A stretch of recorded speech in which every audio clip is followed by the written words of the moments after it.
rejoint finalement un peu l'origine de ce qui était les Gilets jaunes. Donc voilà, c'est un mouvement social très important qui est en cours, qui va continuer à progresser et nous soutenons absolument cette initiative. Qui est retourné, parce que donc les agriculteurs retournent les panneaux partout en France. Le mouvement a grossi parce qu'il est également allemand aujourd'hui. Il y a énormément de... tourne dans tous les sens. C'est bien, c'est une belle action, les gens ne comprenaient pas au départ. Les différents groupes, vous avez les groupes de Gilets jaunes à partisans, Liberté, Vérité. Moi je représente le groupe Vigimedia. Donc Vigimedia se bat depuis 2015 sur le domaine du quatrième pouvoir, donc le pouvoir des journalistes, le pouvoir de l'information, qui en fait est un pouvoir très important parce que c'est l'outil qui va permettre aux influences qui ont de guider le public vers un consentement. Aujourd'hui, on débute devant le journal Le Monde, qui est le journal de référence. J'ai pris quelques petites notes que je vais vous dire par rapport à ce journal, qui est notamment dirigé par Xavier Niel, l'un des milliardaires qui contrôle l'ensemble de la presse. Alors, Monsieur Kretinsky, qui est assez influent dans les médias, aujourd'hui s'est retiré du journal du Monde, mais il reste quand même très influent sur d'autres médias. Et on a Mathieu Pigasse aussi qui est là-dedans. Vigimedia, en fait, on s'intéresse à l'information et on se bat pour que l'information soit plurielle. C'est-à-dire que lorsque les citoyens vont devoir faire des choix, alors que ce soit des choix du quotidien dans leur consommation, mais également des choix d'ampleur plus importante, type élection, il faut qu'il ait différents sons de cloche qui lui arrivent à l'oreille.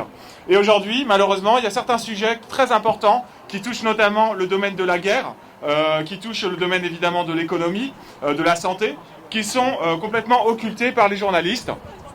En tout cas, tous les journalistes influents. Donc on se rend compte que tous ceux qui ont pignon sur rue, ce qu'on appelle de temps à autre les médias de grand chemin, ceux que finalement le grand public consulte, sur certains sujets, voilà, donnent toujours un seul et même son de cloche.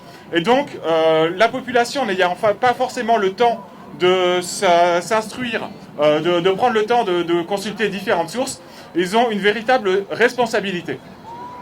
Ces grands médias sont contrôlés d'un côté par des milliardaires, donc là on vient de citer ceux qui contrôlent le monde, et d'un autre côté par l'État.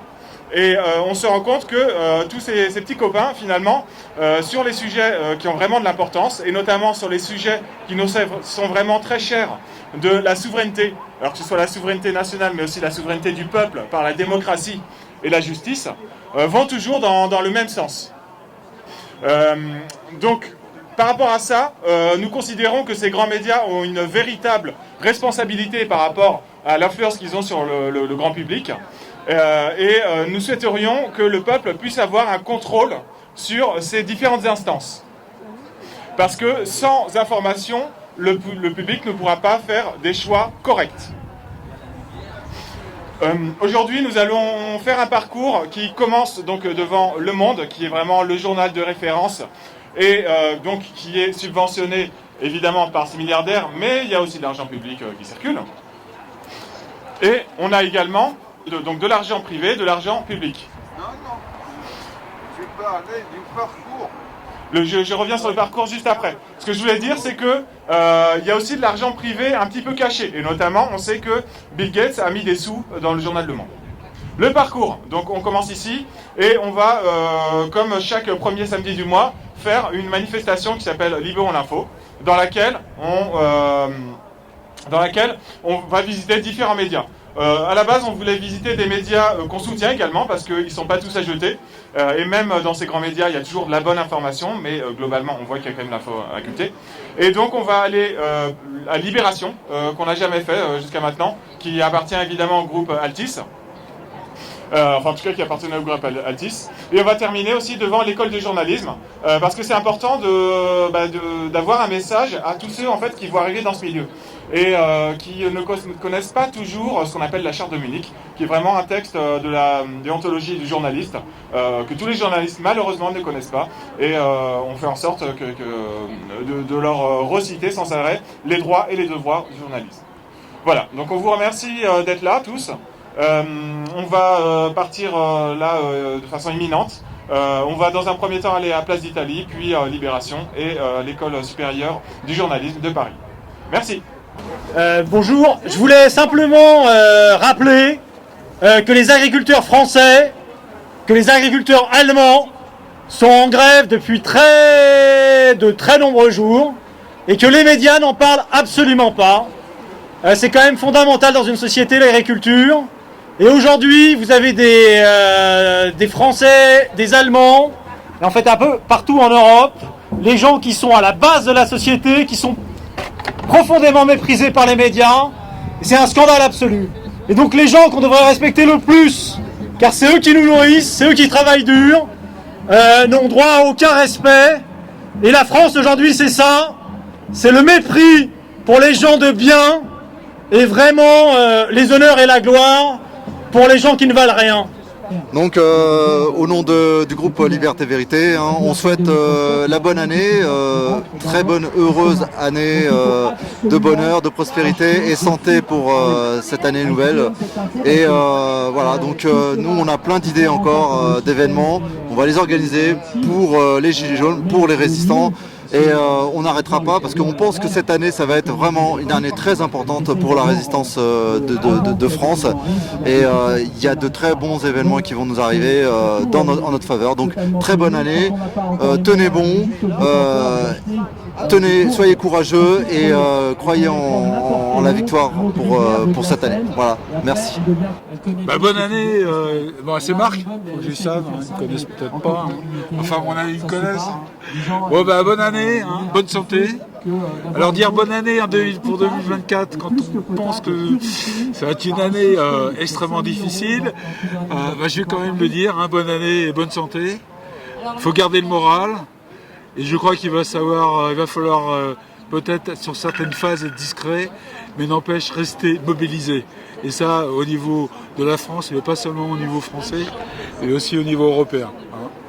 Voilà, et je crois que pour ceux qui ont vraiment envie de rester dans la résistance, qu'il y en ait qui sachent rester anonymes pour qu'ils puissent travailler un peu en souterrain. Hein, parce que je pense que 2024, ça risque d'être un petit peu difficile. On va dire pour garder l'énergie, restons optimistes. Oui, il faut rester optimiste. La plus grande ruse du diable, c'est de faire croire qu'il n'existe pas. Là, pour moi, il se montre. À un certain sens, maintenant, il y a des tas de gens qui doivent se rendre compte qu'il existe. Et donc prendre conscience de ce qu'est l'humain. Et donc, il faut qu'il y ait un certain nombre d'entre nous, hein, d'entre vous, hein, donc les Gilets jaunes, encore bravo, d'exister et de persister à être. Donc, voilà, il faut sortir de là pour que l'humain fasse un saut qualitatif. Et donc il faut que tous ensemble, on fasse une plus belle humanité encore qu'avant. Je crois que c'est faisable. Parce que maintenant, le diable, on sait qu'il existe. Voilà. Comment tu vas voir l'année 2024 ? Très difficile. Très difficile. Très difficile. Alors, il y a un de nos amis là qui m'a fait remarquer une chose, je n'avais pas pigé ça comme ça, c'est que pourquoi les affaires d'Epstein, tout ça, ça sort, c'est peut-être aussi une sorte de manipulation pour que notre gouvernement dise « Regardez, on fait le nettoyage, comme quoi on vous protège ». Voilà. Et donc, ils vont peut-être faire certainement, la liste d'Epstein sort, c'est peut-être pas un hasard. Hein, c'est peut-être pas un hasard. Et puis, j'ai aussi du mal à réaliser, je pense qu'on doit être nombreux dans ce cas-là, de réaliser qu'effectivement la pédocriminalité, ça existe vraiment, j'ai du mal à l'imaginer. Que ça se généralise avec des lois, là, hein, les drag queens et compagnie, c'est difficile. Restons combatifs et surtout trouvons des ressources en nous-mêmes pour continuer le combat. Et plus ça va, plus je suis... Moi je suis assez athée, mais je crois qu'effectivement, nous avons une âme. Il faut savoir la préserver. Sarkozy, GSK, leur place est en prison depuis des semaines et des années. Les agriculteurs français sont en grève. Les agriculteurs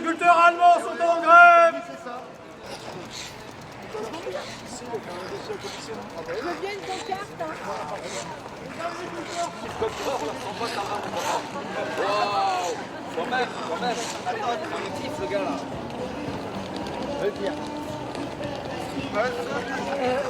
Qu'est-ce que je veux dire?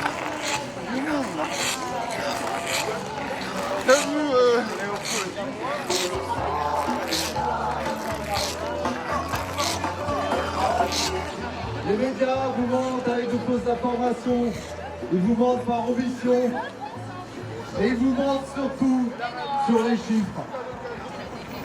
Dans ce monde, tout est influence.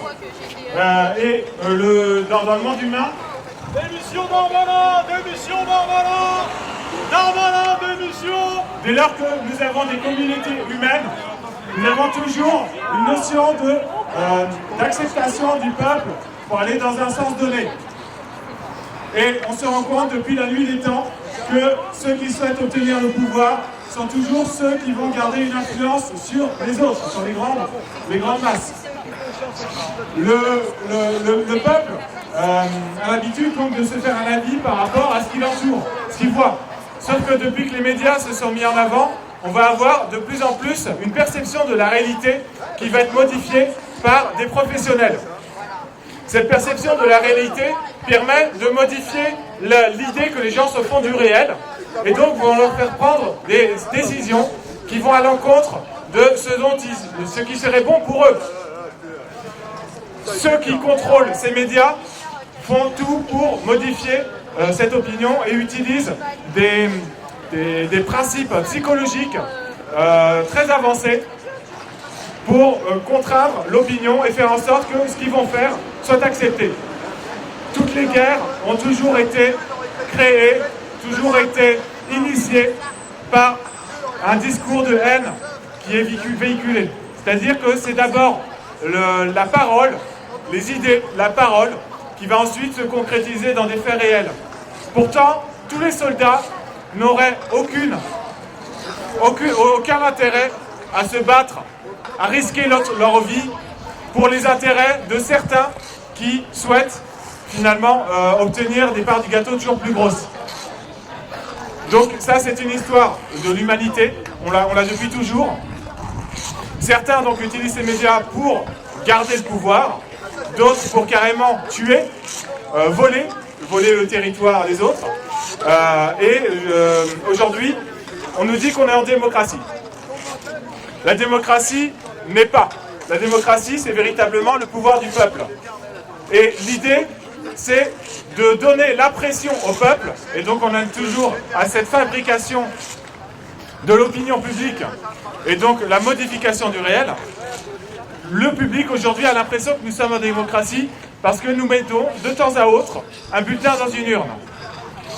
Or, tous les sujets, finalement, ne sont pas décidés par le peuple lui-même, mais par des élus à qui il donne sa représentativité. On nous vend des programmes politiques qui sont des sortes de gros paquets cadeaux, dans lesquels on va avoir des choses qui sont alléchantes, qui sont intéressantes pour le public, et on va également leur mettre d'autres choses dedans. Évidemment, on va également utiliser beaucoup le mensonge, et il y a toujours une sorte d'équilibre qu'on doit trouver entre les informations qu'on veut faire passer au public, les actions qu'on va véritablement faire qui ne vont pas forcément dans son sens, et également des actions qui vont le calmer. Donc c'est un peu comme une sorte de cocotte minute. L'idée, c'est de faire monter la pression en faisant passer un programme qui ne convient pas au peuple, et de temps en temps les calmer avec une petite mesure, avec un petit cadeau. Et donc il faut absolument que le peuple soit au courant de ça, comprenne qu'il doit avoir de la mémoire, il doit voir petit à petit tout ce qui se met en place, tout ce qui ne va pas dans son sens, et tous les droits qu'on perd petit à petit, telle la grenouille qu'on met dans de l'eau qui chauffe, qui chauffe, qui chauffe. Progressivement, la température est bonne, puis elle devient trop chaude, et une fois qu'elle est trop chaude, nous ne sommes plus capables de revenir en arrière. En Syrie, et ensuite ça a été financé par le Qatar. Les frères musulmans ne sont que des francs-maçons musulmans qui servent la cause de l'ordre mondial, de l'ordre mondialiste. Ce temps doit s'achever. Même le Hamas a été favorisé par le Likoud. par Netanyahou. Il a été entraîné par le Mossad et les services secrets américains. J'ai des preuves. J'ai toutes les preuves. Ici, je vais vous montrer une image d'un livre très important que j'ai lu en 2002, 2003, 2004 sur les guerres en Afghanistan, en Irak, pour le pétrole. Le pétrole, il sert à quoi? À financer les guerres des terroristes. Car aujourd'hui, l'Occident ne fait plus la guerre à la Russie en direct, c'est impossible, elle ne peut pas. Donc elle utilise des armées par proxy, comme des musulmans endoctrinés pour le terrorisme, ou les Ukrainiens, 200 milliards pour l'Ukraine. Or noir et Maison Blanche, comment l'Amérique a vendu son âme pour le pétrole saoudien.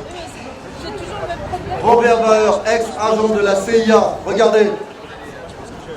J'ai lu la trilogie de cet ex-agent de la CIA et il disait que avant le World Trade Center, tout le dossier était disponible sur le bureau de George W. Bush Jr. Cet enfoiré alcoolique, irresponsable, qui a mené le monde dans la guerre à l'époque et qui continue aujourd'hui, 20 ans après, ça fait 20 ans qu'on mène une guerre contre des terroristes, du terrorisme, qui est en fait engendré par ceux-là même qui vous disent que ce sont eux qui vous mettent en danger. En fait, ces hommes politiques sont des pyromanes, des pompiers pyromanes. Le Hamas a passé la frontière le 7 octobre israélienne. Mais est-ce que vous vous êtes posé la question, comment se fait-il qu'une troupe de guignols en deltaplane avec des armes, quelques kalachnikovs ont réussi à passer la frontière la plus sûre du monde entre le Gaza et Israël? Pas une souris, pas une mouche ne peut traverser cette frontière sans que le pouvoir central israélien ne le sache. Comment se fait-il que Tsahal n'ait pas intervenu pendant plusieurs heures et que le massacre a été laissé faire? En fait, tous ces gouvernements laissent faire les groupes terroristes pour justifier l'injustifiable, justifier des guerres. Le Bataclan, c'est aussi la même chose. C'est des groupes terroristes qui ont été financés, entraînés par Daesh. Daesh a été entraîné par la CIA. Et ils ont été financés par le Qatar. Toujours la même histoire, toujours répétée sans cesse. À un moment, quand est-ce que vous allez comprendre que ces gens-là, ils mènent une guerre impitoyable contre des pays qui sont contraires à leurs intérêts. Mais vous n'avez pas d'intérêt dans ces guerres. 500 millions de morts en Ukraine pour rien. Très bien, on va partir. 500 millions de morts en Ukraine pour rien. Alors que cette mairie en face de moi, mettez le drapeau ukrainien. Il y a encore quelques mois, ils n'ont pas honte, ces criminels. Ils ont soutenu une guerre impitoyable et injusticiable. Eux, ils sont responsables de tout le sang ukrainien. C'est eux les criminels. C'est pas Poutine. Poutine, il ne fait que défendre les intérêts des Russes. Il fait le travail. Si on avait un président comme Poutine, la France serait grande, forte et indestructible. Malheureusement, les médias vous cachent tout et nous protestons aujourd'hui contre les médias menteurs qui vous mentent par omission et par de fausses informations. Merci de m'avoir écouté.